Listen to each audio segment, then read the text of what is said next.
Throughout history, economists have sought ways to quantify the development and expansion of our economy and nation. HDI, known as the Human Development Index, attempts to measure human development. Opposed to this, there is GDP and GNP, the gross domestic product. This is an indicator that enables us to measure the growth of an economy. Though each one measures a specific factor of growth, they possess their own strengths and weaknesses. Equatorial Guinea is located off the west coast of Africa. It originally was a Spanish colony that has become one of the greatest oil exporters. In 2004, it was said that they had the greatest growing economy. The population as of 2009 was approximately 676,000. As with some of these African countries, there was a backhand corruption which President Obiang somehow staying in power through an inconspicuous form of martial law. Now, I will start with some basic economic theories. National income is a measure of economic welfare in a country. It is defined as the total market value of all final goods and services produced within a country and its income from other countries in a given period of time. The calculation methods differ from country to country and institution to institution, but there are many general problems that exist when attempting to arrive at comprehensive and credible values. When is it the perfect time to calculate the national income? For advanced calculations, which are performed a month or two after the quarter ends, economists look at only a few firms, and the estimates, more often do not correspond with the revisited predictions. As with so many different institutions using different sources to gather information and different methods to process it, oftentimes the values generated do not match. When this is the case, it is hard to determine which one is the most credible. We were very lucky to get a first-hand interview with one of the civilians of Equatorial Guinea who lived in just a small farm and was a herder. However, he would not share his name with us in the interview. I do not remember the day that well, as it was quite disturbing for me. What I do remember is a bunch of men coming into the village and killing everything they saw. I was lucky to run away, but they were about to kill me almost. One man found me and was going to chop my hand off. I was quite afraid. Luckily, they ran away. I believe the position of our country is quite weak, as it is a condition of our life to protect us, but the government is not doing anything. We do not have enough to actually protect us, to save us. Another interview followed. I had the opportunity to interview a young individual who was kidnapped and treated as a slave within Equatorial Guinea.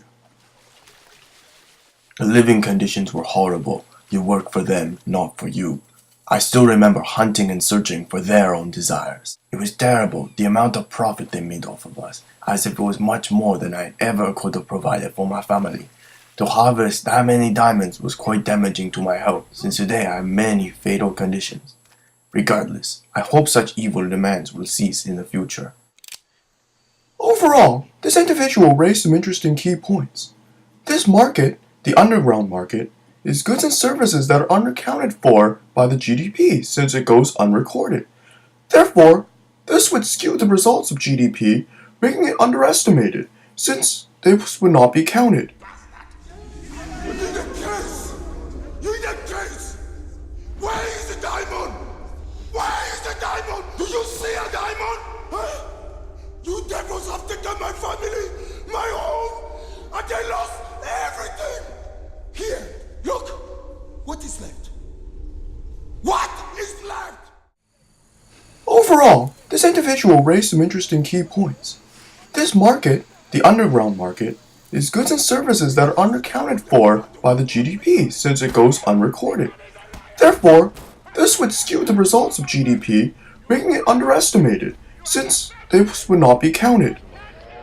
I then talked to another group of individuals off the street. The government does not care for us. Our people beg them for aid, but they do not listen. As a child, my parents were not rich. My dad worked as a farmer. You're saying he's not innocent, but still you trust him. Each day, I earned $2 a day working at the oil rig. Recently, my father became ill, and I was forced to care for my family of 5. Sometimes we must go to bed hungry.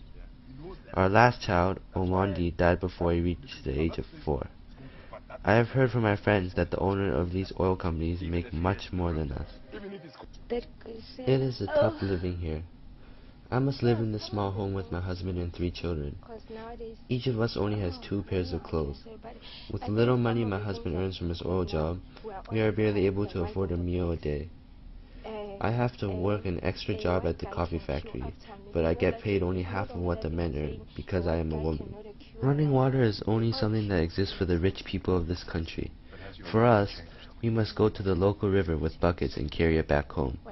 Even then, many of the children and adults have become sick because the water here is very polluted and contaminated. My husband is one of the few who knows how to read. He is considered lucky that he went to school. Most of the others have never been to school because it costs too much. This is my husband's certificate for elementary school. In our neighborhood, very few people have graduated from high school. It angers me to see our people suffering like this. I always see the rich oil owners driving down the streets in their expensive cars and big houses. Here I am living with 3 of my boys. It hurts me to see them hungry each day. Despite the food shortage, we are considered lucky since we have a good home. Others must live on the streets and in makeshift houses. He can't support me. You know? It's very hard. Do you still believe in politicians? I was a politician also. Most of them do not realize how poor we are. They do not care for us. When we go near their homes, their servants throw rocks at us. All of them are living luxuriously.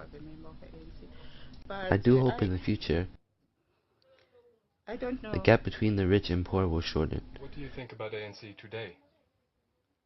I don't know, But it because doesn't now seem we like see it will that happen things anytime going soon. like this, I still wish I for don't- it, so my I children guess can I'm live saying happy. I don't- After this, I had the opportunity to speak to 2 different individuals at the Universidad Nacional de Guinea, a professor and an economist, who will discuss Equatorial Guinea's current economic standpoint and the effects of GDP, GNP, and HDI.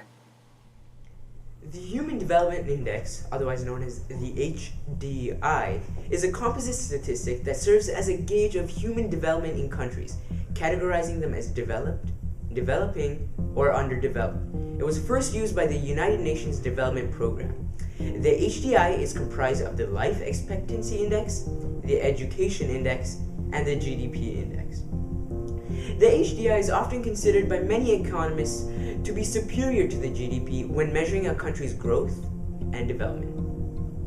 The HDI recognizes that social development plays a large factor in living standards, and not simply just economic development.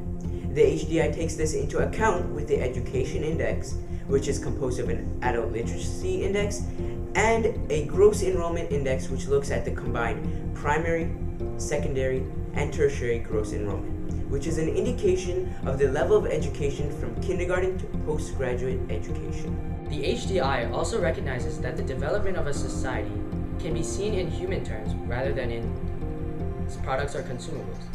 What this is saying is that although the production of goods and services may be one aspect of living standards, other factors such as education, life expectancy, happiness, which may be even more important, are not taken into account in GDP calculations. The HDI is superior in this aspect because it attempts to consider some of these factors and that it recognizes that human well-being is valued as an end in itself. The HDI can address the question of the distribution of the benefits of growth. In GDP calculations, national income is one figure across the country. It is basically taking an average and applying that number to the whole population. That can be a problem because it does not